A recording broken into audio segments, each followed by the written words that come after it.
1번 문제서부터 한번 보도록 할게요.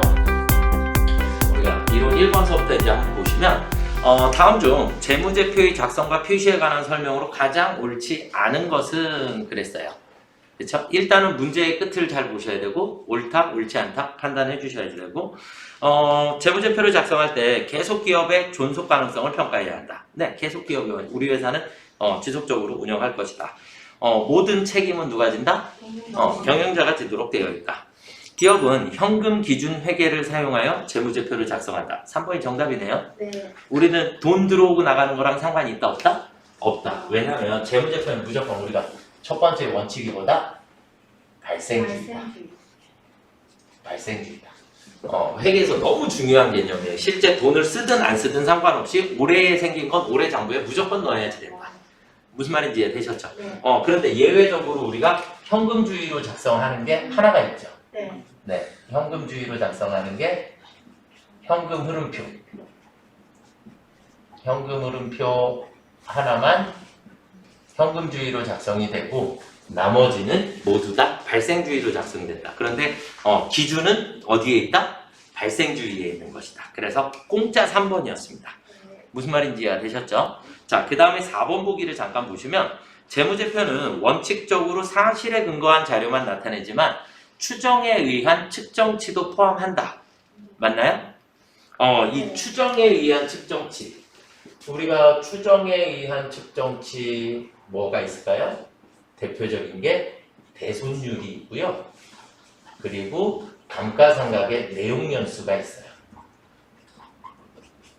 이거는 실제 뭐 내용연수가 7년이라 그래서 차를 7년 동안 딱 타고 나면 차가 뿅 하고 사라지는 거 아니잖아요. 그죠? 네. 이해되시죠? 그래서 대손율도 우리가 1%, 2% 뭐 이렇게 설정을 하니까 이거는 무조건 1%가 나온다가 아니라 비율로 가고 있다라는 자체가 그만큼의 가능성이 있는 것이다 라는 추정에 의한 측정치를 포함하고 있다. 이해가 되셨죠? 네. 자, 그 다음 문제 2번으로 넘어가 보도록 하겠습니다. 자, 문제 2번은 재고자산 관련해서 재고자산에 대한 설명으로 가장 옳지 않은 것은 선적지 인도 조건으로 판매한 운송 중인 상품은 판매자의 재고자산이 아니다.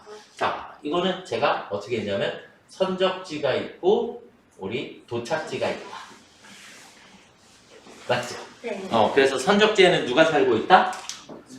판매자가 살고 있고, 그쵸?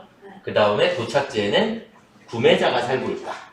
맞죠? 네. 그럼 운송 중인 상품이라고 했으니까 네. 선적진도 조건은 선적과 동시에 소유권이 넘어가도록 되어 있고 그 다음에 도착지는 도착을 해야 소유권이 넘어가니까 그러면 지금은 선적지인도 조건이다 라고 나왔으니까 소유권이 넘어가 버렸죠. 맞죠? 네. 소유권이 넘어갔으니까 구매자의 재고자산이 맞습니다. 이해가 되셨죠? 네. 자, 선입선출법은 기말 재고자산이 가장 최근의 매입분으로 구성되어 기말 재고자산 가액이 시가에 가깝다. 맞죠? 네. 그러니까 우리는 선입선출법이다라고 하는 것은 선입선출법은 무조건 과거치를 판매한다. 과거를 뭐한다? 판매한다. 이렇게 보시면 되죠.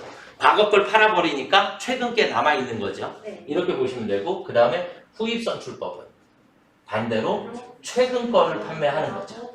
네. 그렇죠? 최근 것을 판매한다. 이렇게 보시면 되는 거죠. 그러니까 과거치가 남는 것이다. 이해가 되셨습니까요? 네. 네. 그래서 2번도 맞는 말이죠. 네. 자, 후입선출법은 원가 배분을 할 경우 기말에는 최근에 구입한 상품의 원가, 최근에 게 판매된다고 그랬잖아요. 그렇죠? 최근 게 판매돼 버리니까 과거치가 남게 되죠. 그래서 3번이 정답입니다. 이해되셨죠?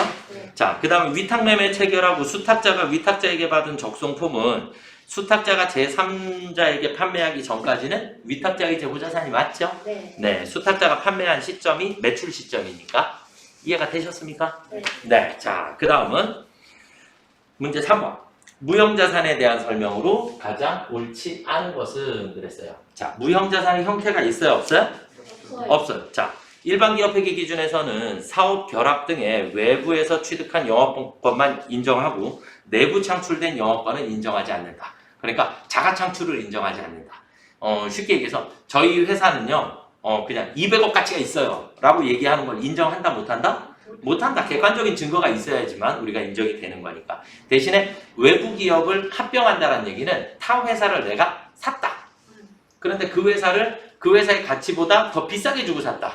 그럼 보이지 않는 가치를 인정을 해준 거죠. 내가. 네. 대가의 지출이 있었고.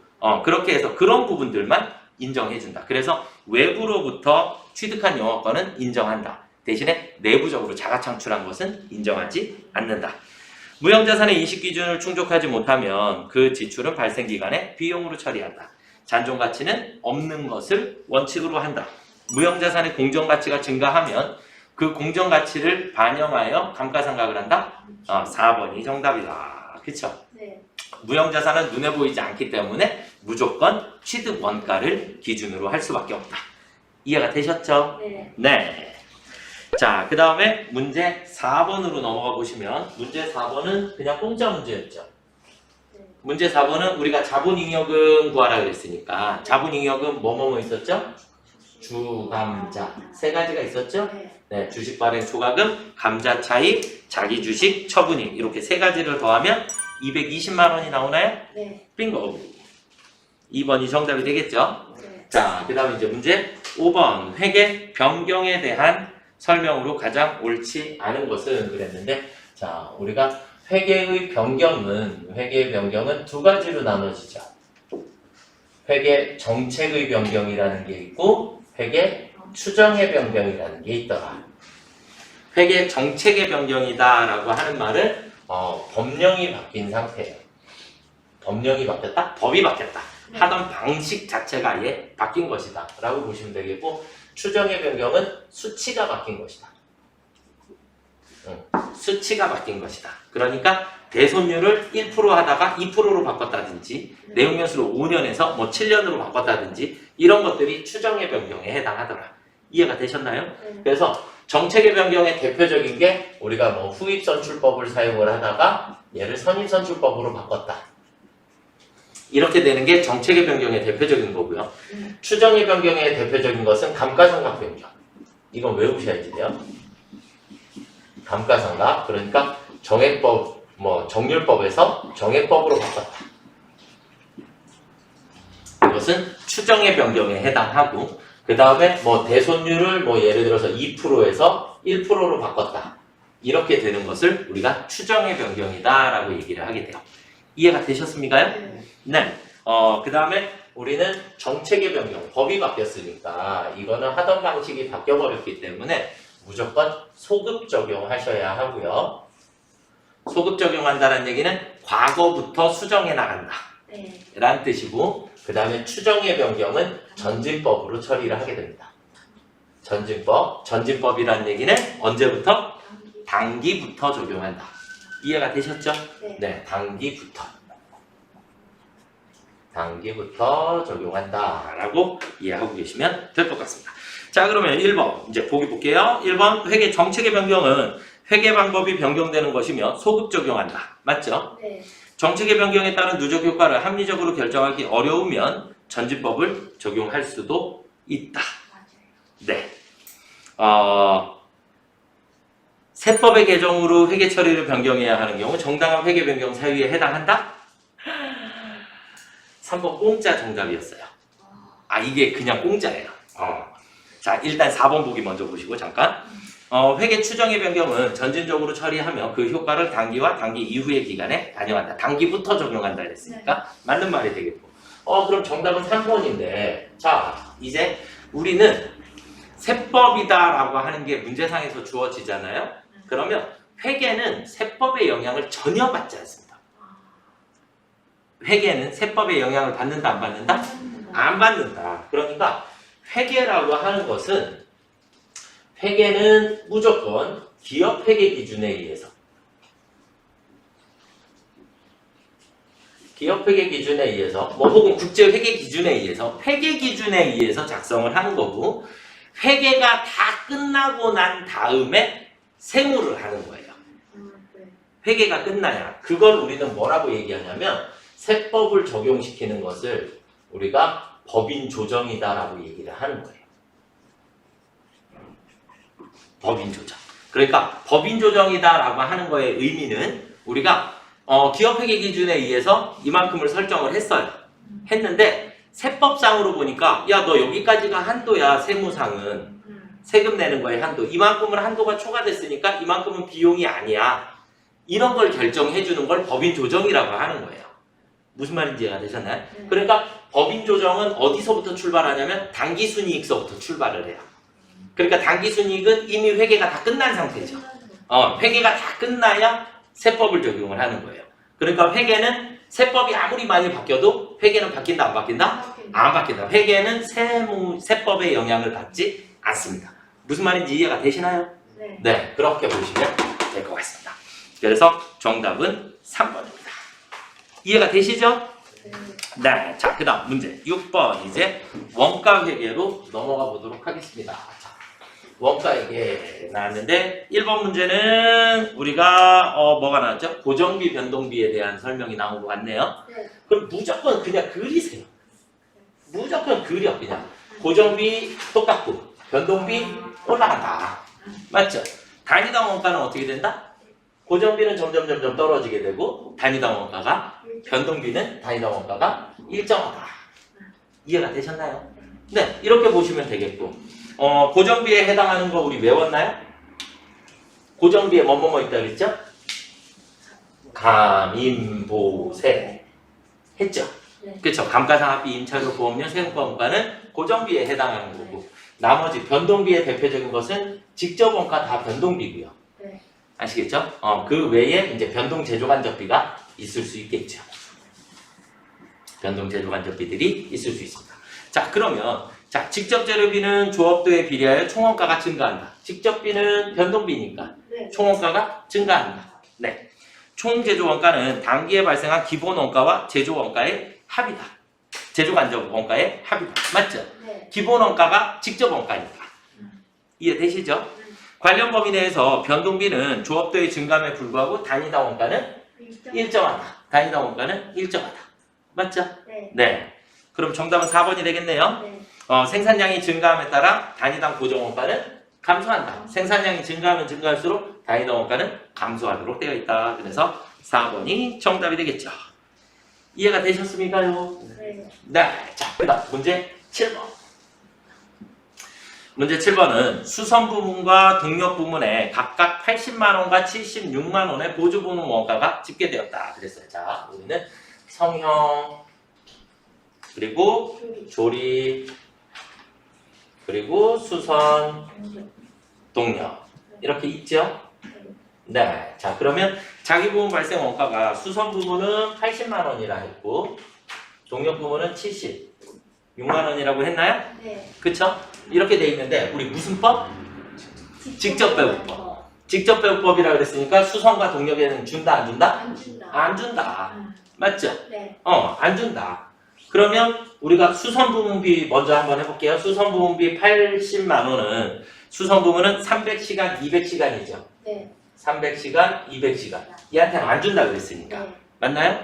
그럼 우리는 지금 문제상에서는 조립 부문의 원가만 물어봤나요? 네. 네, 조립 부문으로 가야 할 원가만 물어봤으니까 그러면 80만 원에 40%? 프로. 그쵸? 5분의 2, 5분의 2. 500분의 2, 200, 그죠? 네. 그렇게 되니까 4, 8, 32, 32만 원인가요? 32만 원. 네, 32만 원이 여기로 들어오게 될 거고 그 다음에 동력 부문은 4,500대 3,500인가요? 네. 4,500, 3,500 이렇게 되고 수선 부문으로는 안 가니까 그쵸? 네, 얘는 식을 그냥 써드릴게요. 조립 부문 나는 3,500이고 맞죠? 곱하기 우리들의 합은 8,000인가요? 네. 분에 얼마를 나눠줄 거예요? 76만 원을 나눠줄 거죠? 네. 우리 무조건 각합제하면 된다 그랬어요. 그쵸? 네. 맞나요? 왜냐면 얘한테는 안 가니까 각각 두 개밖에 없는 거예요. 그쵸? 네. 그러면 얼마가 나올까요? 33만 2천. 30. 3만 3만 2천. 2,500원. 네. 그럼 33만 2,500원 나오면 65만 2,500원이 정답이 되겠네요. 네. 그럼 4번이 정답이 되겠네요. 네. 이해가 되시나요? 네. 이렇게 두 개. 얘는 찾아주셔야 합니다. 이 정도의 문제는. 그쵸? 네, 직접배우법으로 나왔으니까 문제도 또 많이 어려운 부분은 아닌 것 같고 일단 직접 부분은 동력 수선으로 준다 안 준다? 안 준다. 그러니까 배부 기준 500시간하고 12,000kW는 일단 지우고 시작하셔야지 된다. 무조건. 아시겠죠? 네, 그래서 80만 원을 3대 2로 76만 원을 45대 35로 나눠주시면 되는 거죠. 이해가 되셨죠? 네, 자, 그 다음으로 넘어가 보도록 하겠습니다. 문제 8번. 문제 8번은 기말 제품 재고액을 구하면 얼마인가 그랬나요? 네. 네, 기말 제품 재고액을 구해야 되니까 T자를 몇 개 그려야 돼요? 네. 2개 그리시면 되죠? 제공품하고 제품하고. 맞죠? 네, 그래서 기초 제공품이 10만 원, 기말 제공품은 15만 원이 있었고요. 그 다음에 기초 제품이 21만 원이 있었어요, 일단. 맞죠? 네. 자, 그리고 제조원가 명세서와 손익계산서의 자료를 보니까 직접 재료비, 직접 노무비, 제조간접비를 묶어서 단기 총제조원가라고 하는 거죠. 네. 단기 총제조원가가 44만 원인가요? 네. 네, 단기 총제조원가가 44만 원이 들어갔으니까 15만 원을 빼고 나면 단기 제품 제조원가가 39만 원이 나올까요? 네. 그렇죠? 그럼 이 39만 원이 그대로 제품으로 들어가야 되죠? 네. 네, 39만 원이 들어가면 되고요. 그 다음에 매출원가가 20만 원이라고 주어졌으니까 빼고 나면 40만 원의 단기 제품 제조원가가 나오겠죠? 네. 빙고. 그래서 1번이 정답이 되겠습니다. 이해가 되셨나요? 네. 네. 자, 그 다음 문제 9번으로 넘어가 보겠습니다. 문제 9번은 원가 자료가 다음과 같을 때 단기의 직접 재료비를 계산하면 얼마인가 그랬나요? 네. 자, 그러면 이제 우리는 직접 재료비, 직접 노무비, 제조, 간접비 이렇게 세 가지가 있는 거죠. 네. 맞나요? 이렇게 세 가지가 있는 거고 자, 첫 번째 단기 총제조 원가는 얼마래요? 230만 원. 230만 원. 그러니까 얘네들 셋을 다 더했을 때 230만 원만큼이다. 네. 그쵸? 네. 셋을 다 더했을 때 230이고 제조 간접비는 단기 총 제조 원가의 20%인가요? 네. 네. 그러면 단기 총 제조 원가가 230이니까 230에 20%니까 46만 원인가요? 네. 제조 간접비는 46만 원입니다. 이렇게 됐죠? 네. 맞나요? 네. 자, 그 다음에 제조 간접비는 노무비의 80%다 그랬죠? 네. 그러면 자, 얘에서 얘로 가는 거죠? 네. 아까는 얘에서 얘로 갔죠? 네. 맞나요? 자, 우리가 어떻게 계산했냐면 얘 값에 곱하기 0.2를 했어요. 그쵸? 네. 20%. 0.2를 해서 얘가 나온 거죠. 네. 그럼 이번에는 노무비에 곱하기 얼마를 한 거다? 0.8을 한 거다. 네. 그랬을 때 46만 원이 나온 거죠. 네. 그럼 거꾸로 노무비를 구해야 되니까 나누. 나누기 0.8을 해야 되겠네요. 네. 맞죠? 노무비에서 곱하기 0.8 했더니 46만 원이 나온 거니까 거꾸로 노무비를 구해야 되니까 나누기 0.8 해야죠. 네. 그쵸? 그럼 나누기 0.8 하면 8, 5, 40,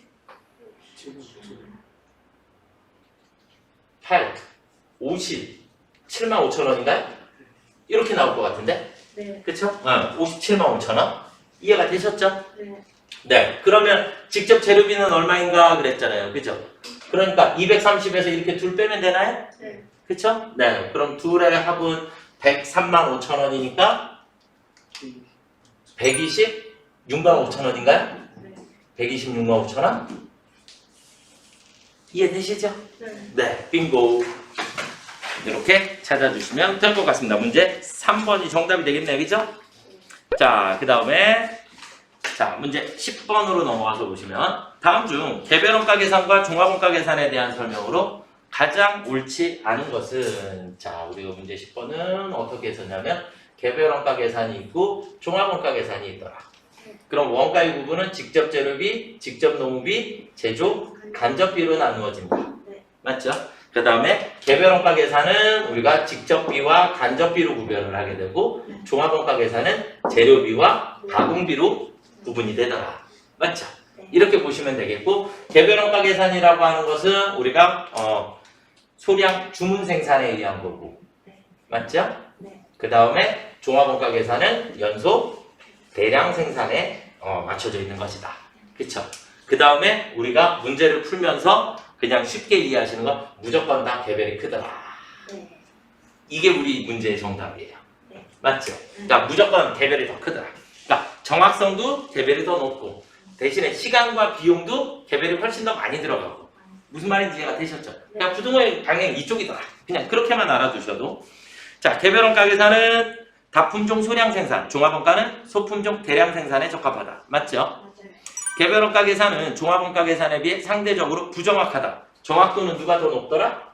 개별이 높더라. 네. 개별이 높더라. 네. 2번이 정답이 되겠네요. 네. 이해가 되셨죠? 개별원가 계산은 종합원가 계산에 비해 과다한 노력과 비용이 발생한다. 노력과 비용도 개별이 훨씬 많이 들어간다. 무조건. 그냥 부등호의 방향이 이쪽이더라. 네. 이해가 되셨죠? 네. 종합원가 계산은 대상 기간의 총 제품 제조 원가를 총 생산량으로 나누어 단위당 제조 원가를 계산한다. 전체 생산한 걸 수량으로 나눠 주시면 단가가 나오겠죠. 그죠? 네. 그래서 정답은 2번이 되겠습니다. 이해가 되셨나요? 네. 네. 자, 그 다음 11번으로 넘어가도 되겠죠? 네. 네. 11번은 다음 중 부가가치세법상 재화의 공급에 해당하지 않는 것을 맞나요? 네. 네. 재화의 공급. 그러면 우리는 재화의 공급에 해당하지 않는 것을 외우셨나요? 외우셨죠? 뭐뭐뭐 있었죠? 담보의 제공, 조세의 분란, 사업의 포괄적 양도, 그리고 강제 경매가 있었어요. 맞죠? 네. 이해가 되셨나요? 얘네들 네 가지는 재화의 공급에 포함되지 않는다. 공급으로 보지 않는 거. 외우셔야겠지요? 그래서 정답은 4번이 되는 거죠. 담보의 제공. 자, 그 다음 문제 12번으로 넘어가 보도록 하겠습니다. 12번 문제도 어떻게 보면 공짜 문제인데 다음 중 부가세법상 영세율과 면세에 대한 설명으로 가장 옳지 않은 것은 영세율은 국외에 제공하는 용역을 국외에 판매하는 재화를 우리가 영세다라고 얘기를 하는 거고 네. 그 다음 면세는 조세 부담의 역진성을 완화시킨다. 그래서 모든 사람이 최소한의 기초생필품 정도, 농축수입산물 정도는 이용할 수 있게 해야 한다. 이런 개념이다. 라고 보시면 되겠고 자, 이제 여기에서 여러분들이 메인 매출전표 끊으시나요? 네. 메인 매출전표 끊으면 우리가 영세라는 것도 있고 네. 수출이라는 것도 있고 네. 맞나요? 카드 영세도 있고 뭐 현금 영세도 있고 이해가 되셨습니까? 이렇게 영세 거래가 나눠져 있는 제일 큰 이유가 뭐예요? 국내 그렇지요. 판매 영세가 여러분들 부가세 신고서로 가면 세금 계산서 교부분이 있고 그 다음에 기타가 있어요. 맞죠? 네. 맞나요? 부가세 신고서에 이렇게 있잖아요. 네. 그러면 우리가 영세의 세금 계산서다라는 의미는 영세율 거래인데 다시 바꾸면 수출할 재화의 거래를 하고 있는데 아직 무슨 거래를 하고 있다? 내국 거래를 하고 있다. 국내 거래를 아직 이게 물건이 밖으로 직접 지금 나간 게 아니라 나가고 있는 중이에요. 그럼 중간 단계에서도 거래를 할 수 있잖아요. 그죠? 그게 바로 영세. 맞죠? 네. 그 다음에 기타의 대표적인 게 뭐가 있더라? 수출. 수출이 있더라. 이 수출은 외국으로 바로 나가는 거고. 이해가 되셨습니까요? 네. 그래서 영세의 세금 계산서가 나오면 우리는 내국 거래에 해당한다. 그래서 국내 거래에는 영세율이 적용되지 않는다. 1번이 그냥 공짜 정답이었어요. 여러분들이 메인 매출 전표에 영세라고 끊는 게 수출할 재화의 내국 거래예요. 무슨 말인지 이해가 되셨죠? 아시겠나요? 네, 그렇게 보시면 될 것 같습니다. 면세의 취지는 역진성을 완화하기 위함이고 국외에서 공급하는 용역에 대해서는 영세율을 적용을 하고 상가부수 토지를 매각한 토지는 무조건 면세라고 했죠. 그쵸? 이해가 되시나요? 네. 자, 그 다음 13번. 이제 소득세법인데, 기타 소득에 대해서 물어봤어요. 네. 기타 소득. 그러면 기타 소득이다라고 하는 것은 말 그대로 앞에서 일시적이고 우발적인 소득이더라. 그러니까 지속적으로 하는 것이 아니더라. 그러니까 복권. 지속적으로 당첨되면 좋겠네. 그죠? 네. 자, 계약의 위반. 계약의 위반도 계속 생기는 게 아니죠. 네. 그 다음에 상품 양도소득도 일시적으로 생기는 거니까. 그래서 정답은 4번인데, 정답은 4번인데 이거 소득세법에서 제가 외우시라 그랬어요. 맞죠? 자, 비영업대금의 이익이 뭐예요?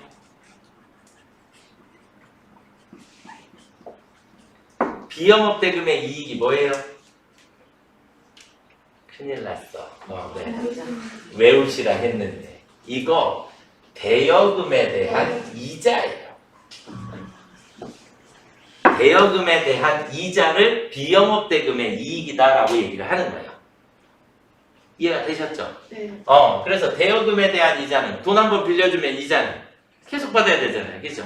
그러니까 얘는 이자 소득이에요. 비영업대금의 이익은 우리가 무슨 소득이더라? 이자 소득으로 봐야 한다. 무슨 말인지 이해되셨죠? 네. 자, 그래서 정답은 4번이 되겠고요. 자, 그 다음에 14번. 소득세법상 근로소득의 수입시기 그랬는데 이거는 뭐 쓸 것도 없는데 근로소득의 수입시기 언제예요? 근로니까 근로를 제공했을 때. 이해가 되셨나요? 이거 그래서 제가 설명을 드렸어요. 어떻게 드렸냐면 예를 들어서 우리 회사가 월급날이 10일이에요. 네. 월급날이 10일이면 지난달에 월급을 10일날 받는 거죠. 네. 이해가 되셨나요?